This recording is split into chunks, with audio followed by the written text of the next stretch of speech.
Hello class. तो कैसे हैं आप सभी लोग। स्वागत है आप सभी का एक और नई वीडियो में, जहां पर आज हम लोग सैम्पल पेपर ही करने वाले हैं, लेकिन अपने उस फ्लो से कुछ हट कर आज हम लोग करने जा रहे हैं IGK यानी इंटरनेशनल जनरल नॉलेज ओलंपियाड का क्लास 5th का सैम्पल पेपर। अब ऐसा क्यों?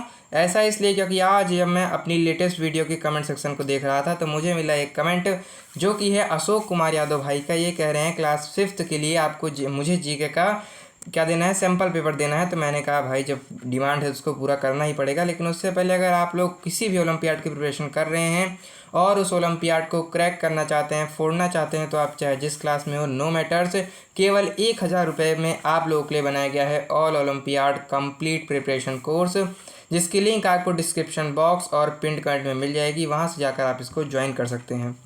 अब हम लोग बढ़ते हैं अपने जनरल नॉलेज इंटरनेशनल ओलंपियाड के लेटेस्ट सैम्पल पेपर की तरफ। क्लास 5th के लिए है, क्लास 5th के लिए सैम्पल पेपर है। पैटर्न और मार्किंग स्कीम को बताऊंगा, लेकिन उससे पहले मैं आपको बता दूं कि अब आप लोग चूँकि थोड़े से बड़े हो गए हैं तो अब आपसे केवल 35 क्वेश्चन नहीं 50 क्वेश्चन पूछे जाते हैं।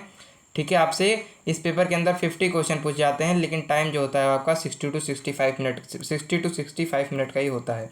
ठीक है, अब हम लोग इसका पैटर्न और मार्किंग स्कीम को समझ लेते हैं। तो बेसिकली इस बार आपके जो सेक्शन है आपके 3 सेक्शन में डिवाइड होंगे। एक होगा सब्जेक्टिव सेक्शन, एक होगा हॉट्स यानी हाई ऑर्डर थिंकिंग स्किल, यानी जो आपके सिलेबस आपको अलॉट किया गया है उसी सिलेबस में से मुश्किल क्वेश्चन आपसे पूछे जाएंगे। 5 ऐसे क्वेश्चन आएंगे और उसके बाद आता है आपका लॉजिकल रीजनिंग, जहाँ से आपके दिमाग से रिलेटेड सवाल पूछे जाएंगे। तो अब हम देख लेते हैं। तो जो आपका सब्जेक्टिव क्वेश्चन है इसके अंदर नीचे मैं आपको बता दूंगा एक सिलेबस है, उसी सिलेबस से 30 क्वेश्चन पूछे जाएंगे। ठीक है, उसी सिलेबस से 30 क्वेश्चन पूछे जाएंगे। सब क्वेश्चन एक एक नंबर का होगा। उसके बाद आता है उसी सिलेबस में से कुछ 5 मुश्किल सवाल पूछे जाएंगे। ये 5 मुश्किल सवाल एक एक नंबर के होंगे। उसके बाद फिर आएगा आपका लॉजिकल रीजनिंग वाला पोर्शन, जिसमें आपसे कुछ रीजनिंग टाइप सवाल पूछेंगे, कुछ दिमाग लगाने वाले सवाल पूछेंगे, यानी रट्टा लगाकर आप उसको याद नहीं कर सकते। इस तरीके के 15 क्वेश्चन आपसे पूछे जाएंगे। सब क्वेश्चन एक एक नंबर का होगा। ठीक है, अब सब्जेक्टिव क्वेश्चन किस सिलेबस से पूछा जाएगा तो मैं आपको बता दूं कि वे टू हेल्थ हो गया, फ्लोरा एंड फौना हो गया, फ्लोरा यानी आपकी वनस्पति, फौना यानी wild life, around the world यानी सोशल स्टडीज, एक्सप्लोर साइंस यानी science, conserve our environment language and conserve our environment. उसके बाद आएगा language and literature, media and entertainment यानी मास कम्युनिकेशन, स्पोर्ट्स टाइम यानी स्पोर्ट्स, मैथ मैजिक यानी maths, और उसके बाद व्हाट्स गोइंग ऑन यानी आपका बेसिकली सराउंडिंग से रिलेटेड सवाल पूछेगा और इंडियन कल्चर से पूछेगा। तो ये है आपका बेसिकली सिलेबस जिससे आपको सवाल पूछे जाएंगे। अब ये जो सेक्शन 2 है यानी हाई ऑर्डर थिंकिंग स्किल वाला है, इसके अंदर बेसिकली जो ऊपर मैंने सेक्शन ए के लिए सिलेबस बताया, इसी सिलेबस से मुश्किल क्वेश्चन पूछे जाएंगे। अब हम लोग बढ़ते हैं सेक्शन 3 की तरफ। सेक्शन 3 है आपका रीजनिंग का सेक्शन, जिसके अंदर आपको रीजनिंग के टॉपिक से सवाल पूछे जाते हैं, जैसे एनोलॉजी हो गया, मिरर एंड वाटर इमेज, यानी मान लीजिए ये 6 ऐसे लिखा जाता है तो ये मिरर पे कैसा दिखेगा, वाटर में कैसा दिखेगा, ऐसे सवाल पूछे जाएंगे। डायरेक्शन सेंस वाले, यानी भैया रामू हमारा या से सीधे चला, फिर उसके बाद इधर चला गया, फिर मैं इधर चला, जाने कहाँ मैं किधर चला, और फिर लो मैं भूल गया अपना रास्ता, अब आप मुझे बताइए कि मैं किस डायरेक्शन पे खड़ा हूँ। ठीक है, रैंकिंग भी आपसे पूछी जाएगी, यानी किसकी मतलब इसने इतना किया फिर उसकी कितनी रैंकिंग है, इस तरह सवाल। पजल्स तो पूछे जाएंगे, बेसिकली रीजनिंग का मतलब यही है। कोडिंग डिकोडिंग पूछा जाएगा, जैसे मान लीजिए कहेगा कि मान लीजिए रेड को किसी लैंग्वेज में TAR लिखते हैं। ठीक है, TAR लिखते हैं, तो फिर बैट को क्या लिखेंगे, इस तरीके से आपसे सवाल पूछे जाएंगे। ये होता है आपका कोडिंग डिकोडिंग। वेन डायग्राम से आपके सैम्पल पेपर में भी एक सवाल दिया गया है कि वेन डायग्राम से कैसा पूछा जाएगा, तो वो मैं आपको वहीं बता दूंगा। सीरीज से आपसे सवाल पूछे जाते हैं, जैसे 1 से लेके 10 तक दे दिया, अब इसके बीच में जैसे आपने अर्थमेटिक प्रोग्रेशन आपने नहीं देखा होगा, वैसे मान लीजिए 2 है, उसके बाद फिर ऐसे कॉमा दे के 6 दे दिया, फिर 8 दे दिया, तो आपको समझ में आना चाहिए कि यहाँ पर सीरीज कैसे चल रही है। ये 2 है, इसमें 2 जोड़ दिया गया, फिर उसके बाद उसमें 2 जोड़ दिया गया, तो ये आगे इसमें 2 जोड़ दिया गया, तो आगे इसका मतलब अगर हम यहाँ पर हम 4 रख दें तब आपका 2+2+2 वाला सेशन बन जाएगा। ये आपका सीरीज़ के अंदर आता है। ब्लड रिलेशन से आपको सवाल पूछे जाएंगे। ब्लड रिलेशन कैसे होता है भाई? ब्लड रिलेशन जैसे होता है कि इसके मामा के नाना का फूफा का बेटा है, ये तुम्हारा क्या लगे, ये वाला जो सवाल रहते हैं। फिगर मैट्रिक्स से आपको सवाल पूछे जा सकते हैं। मैथमेटिकल ऑपरेशन यानी रीजनिंग के अंदर थोड़ा सा मैथमेटिक होती ही है, तो मैथ से भी आपको सवाल पूछे जाएंगे। अल्फ़ाबेट टेस्ट यानी वही जो मैंने आपको कोडिंग डिकोडिंग बनाया उसी तरीके से अल्फ़ाबेट के हिसाब से भी चलता है। और क्यूब्स एंड डाइस के रूप में पूछा जाता है, यानी जैसे क्यूब हो गया, डाइस हो गया, इसके ऊपर जो 6 वो होते हैं ना, 6 पास, इसके ऊपर 6 फेसेस होते हैं, इसके आप आगे क्लास में पढ़ेंगे। इसके ऊपर 6 फेसेस होते हैं, तो उन सारे फेसेस से रिलेटेड आपको सवाल पूछा जा सकता है। ठीक है, ये था आपका बेसिकली सारा का सारा सिलेबस। अब इसी सिलेबस से जो रिलेवेंट सवाल बनते हैं, यानी ये ऐसे सवाल जो जिसकी डिफ़िकल्टी को आप देखकर कह सकते हैं कि हाँ मेरा पेपर भी इसी के आसपास आएगा, उन सवालों को हम देख लेते हैं। तो पहला है आपका जनरल नॉलेज से सवाल, जो कि है क्वेश्चन नंबर 1, कह रहा है the United Nations as an intergovernmental organisation that promotes international cooperations. कह रहा है कि यूनाइटेड नेशन का एक इंटर गवर्नमेंटल ऑर्गेनाइजेशन, यानी एक ऐसा ऑर्गेनाइजेशन जो कि गवर्नमेंट्स के बीच में काम करता है, वो क्या करता है, वो इंटरनेशनल कोऑपरेशन का काम है, इंटरनेशनल कोऑपरेशन को प्रमोट करना। ठीक है, अब कह रहा है ये एक तरीके का गवर्नमेंट ऑर्गेनाइजेशन है। अब अगर आपको एक ऑर्गेनाइजेशन पता है, तब आपको ये बताना है कि भैया ये जो तुम्हारा ऑर्गेनाइजेशन है इसका हेडक्वार्टर कहाँ है, इसका सेंटर कहाँ है, तो उसके बारे में आपको बताना है। तो जब मुझसे कोई पूछेगा तो मैं तो कह दूंगा कि भैया इसका सेंटर कहाँ है, जेनेवा में? नहीं, इसका सेंटर जेनेवा में नहीं है, इसका सेंटर है न्यूयॉर्क में, यानी option number D is going to be your right answer. Option number D ही आपका सही आंसर हो जाएगा। क्वेश्चन नंबर 2 कह रहा है which is the world's busiest airport for international passenger, यानी जो ऐसे पैसेंजर जो कि इंटरनेशनल ट्रैवल करते हैं इस देश से उस देश, इस तरीके के अगर हम एयरपोर्ट्स की बात करें तो इनमें से सबसे ज़्यादा बिजी एयरपोर्ट कौन है, इसमें सबसे ज़्यादा बिजी कौन सा रहता है एयरपोर्ट? तो कौन सा एयरपोर्ट रहता है भाई? जीके की चीज़ है तो मैं कोई लॉजिक नहीं दे सकता, आपको याद ही करना पड़ेगा। ये है आपका Hartsfield Jackson Atlanta international airport. Hartsfield Jackson Atlanta international airport is the world's busiest airport for international passengers.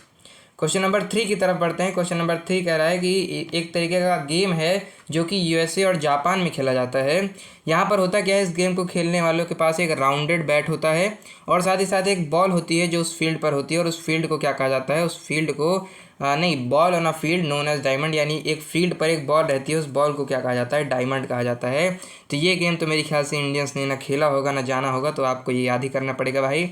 इस गेम का नाम है लेक्रोज, इस गेम का नाम है लेक्रोज, LACROSSE। ठीक है, इस गेम का नाम है लेक्रोज, ये आप याद कर लीजिएगा। अब आते हैं लॉजिकल रीजनिंग से सवाल।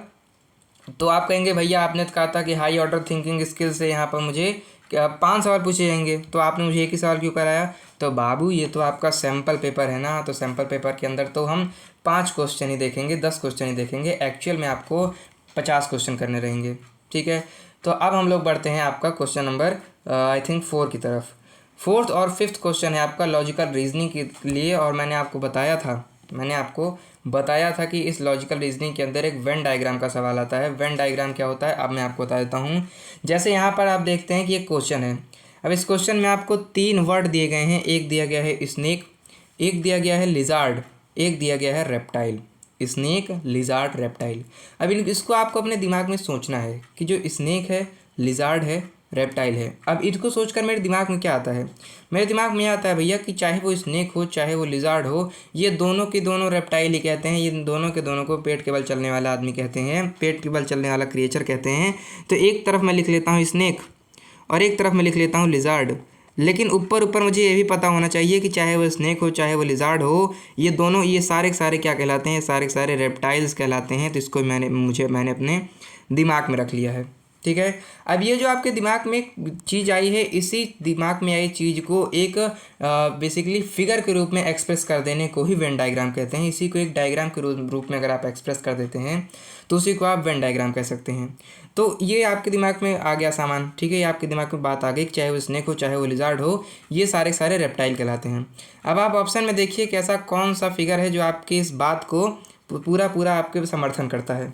ठीक है, अगर हम बी की बात करें तो बी में आप देखते हैं कि वो जो ये मान लीजिए अगर ये स्नेक है, मान लीजिए अगर ये स्नेक है और मान लीजिए कि ये अगर ये स्नेक है और ये लिजार्ड है, तो हम देखते हैं सर जी कि स्नेक और लिजार्ड तो भागते चले जा रहे हैं, तो ऐसा कुछ नहीं बन रहा है।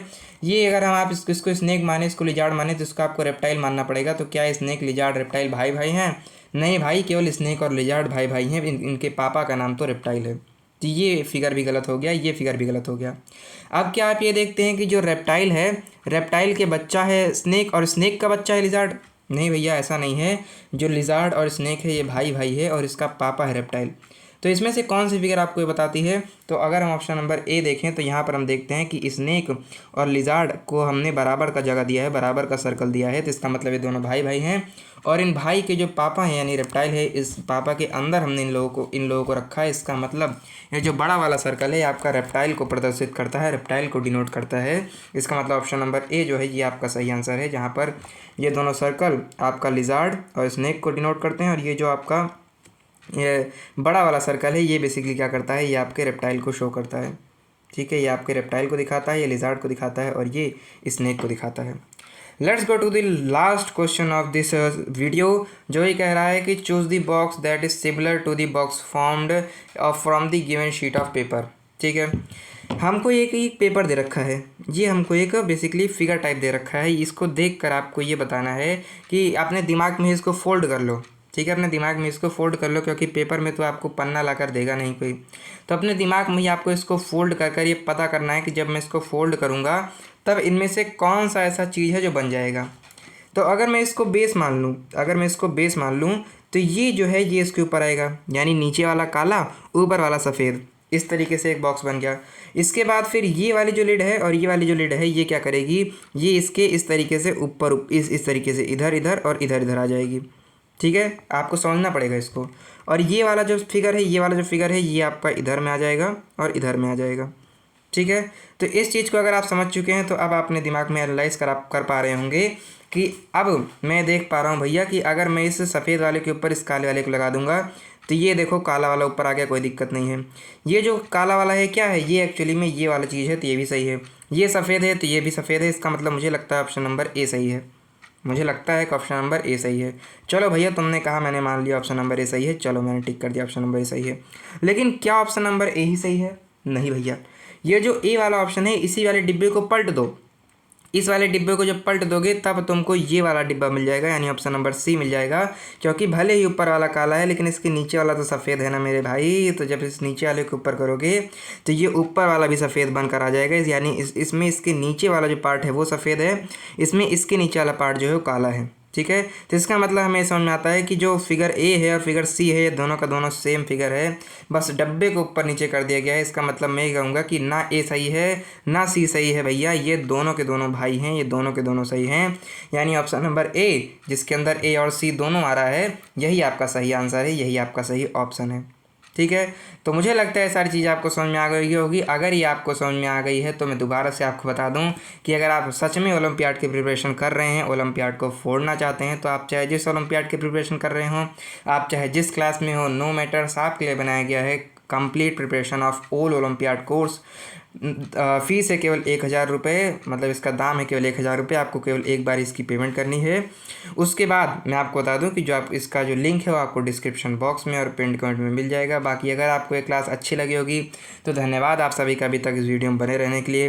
वीडियो को लाइक करो बेसिकली, और अगर आपको कोई क्लास चाहिए या और कोई भी ज़रूरत चाहिए तो मुझे कमेंट सेक्शन में बताओ, मुझे बहुत अच्छा लगता है। इस वीडियो को शेयर करो अपने ओलंपियाड प्रिपेयरिंग दोस्तों को। बाकी चैनल को सब्सक्राइब करना मत भूलना। मैं मिलूँगा आपको नेक्स्ट क्लास में, तब तक के लिए पढ़ते रहिए। बहुत बहुत बहुत बहुत धन्यवाद।